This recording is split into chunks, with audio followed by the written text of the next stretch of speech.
Tervetuloa maahanmuuttaneiden osaamisen tunnistamisen videosarjan pariin.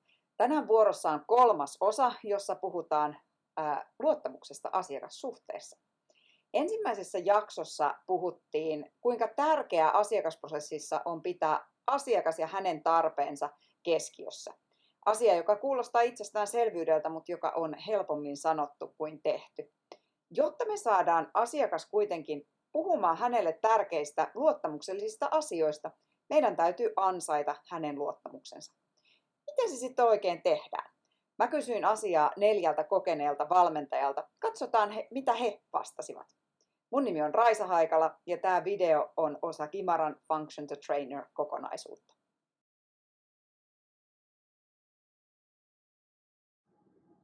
Käytännössä moni asia vaikuttaa siihen, miten saan asiakkaan luottamaan muuhun. En ehkä mieti sitä kovin usein asiakastyötilanteessa, koska se tulee luonnollisesti. Minusta luottamus syntyy, kun asiakas aistii, että pöydän toisella puolella istuva henkilö tietää, mistä puhuu. Olen kokemuksen kautta kerryttänyt tietoa ja osaamista, joka mahdollistaa luottamuksen syntymistä. Myös äänensävy, liikkeet, olemus ja sen koko tilanteen haltuunotto luo luotettavan kokemuksen asiakkaalle. Eli kyse on itse asiassa valmentajan oman osaamisen viestinnästä asiakkaalle. Okei, verrataanpa tilannetta siihen, että menet vaikka lääkäriin. Kun menet lääkäriin, menet tietynlaiseen rakennukseen, jossa toimitaan tietyllä tavalla ja vastassa on yleensä tietyllä tavalla valkoiseen takkiin pukeutunut henkilö, joka ikään kuin automaattisesti saa sun luottamuksen. Valmennuksissa tällaista asetelmaa ei ole. Eikä me voida automaattisesti olettaa, että asiakas luottaa ja kertoo meille heti henkilökohtaisia asioita, joita yleensä valmennusprosessiin liittyy. Valid mainitsi tuossa sellaisia asioita kuin äänensävyn, olemuksen ja tilanteen haltuunoton. Mieti, onko sun mahdollista seurata esimerkiksi vanhempaa kollegaa valmennustilanteessa, tai voisiko hän seurata sua valmennustilanteessa ja antaa palautetta, tai vaihtoehtoisesti voidaan tehdä vaikka simuloitu asiakastilanne ja ottaa siitä video, jolloin näet omaa toimintaasi ja pystyt reflektoimaan sitä paremmin. Keskiössä Validilla oli kuitenkin oman osaamisen viestintä sekä sanoin että teoin, ja tästä samasta asiasta puhuu myös Anna. Annetaanpa puheenvuoro Annalle. Uravalmennuksessa mä pyrin luomaan luottamusta sekä sanoilla että teoilla.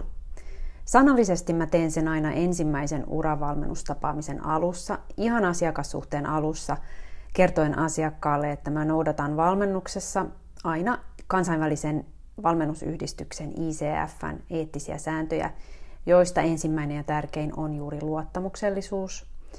Ja se, että kaikki mitä valmennuksessa puhutaan aina pysyy siinä tilassa.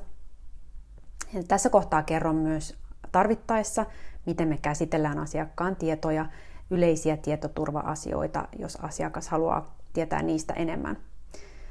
Ja sitten se teoilla luottamuksellisuuden luominen, se on ehkä vaikeampi hahmottaa, mitä mä oikeastaan teen.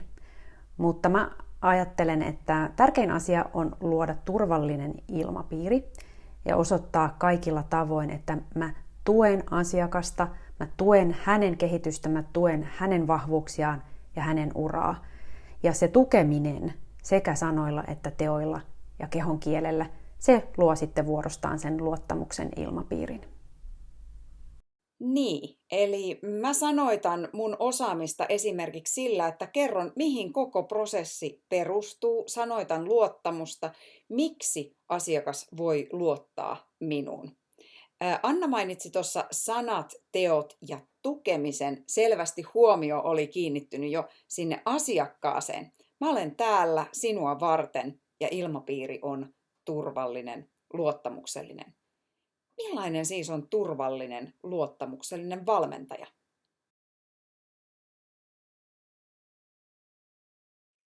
A good way to build trust with our customer is to recognize that difficult situations might be good opportunities. When a customer comes to me with a difficult background or negative or bad previous experiences, I've always liked to be reasonable, approachable, friendly, and welcoming. To me, it's always very important that I know that they feel that I'm listening. This way, they will feel more comfortable relying important and useful information that together with the customer, we can use to build a better profile and identify competences, wishes, and their capabilities also.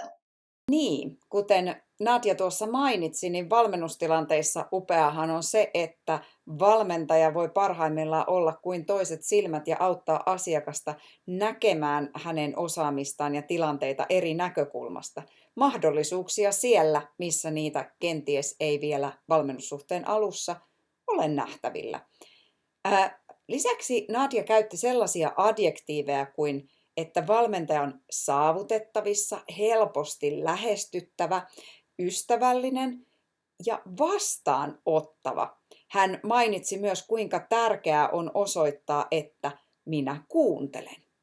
Kaikki tämä ensimmäisellä valmennuskerralla, niinkö?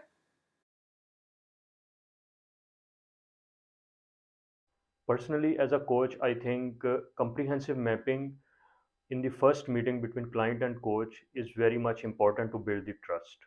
If this mapping session is interactive and there is a two-way discussion between client and the coach, then it can be very much helpful to build the trust.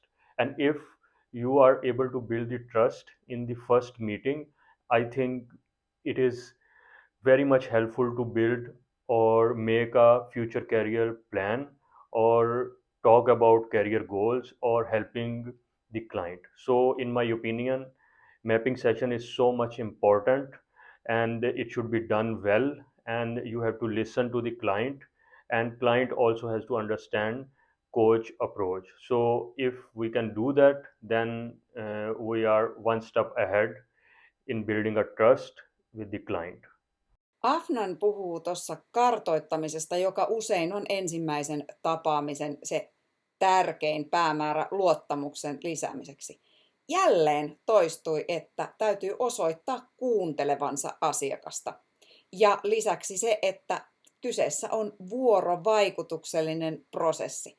Asiakkaan täytyy ymmärtää myös valmentajan lähestyminen asiaan.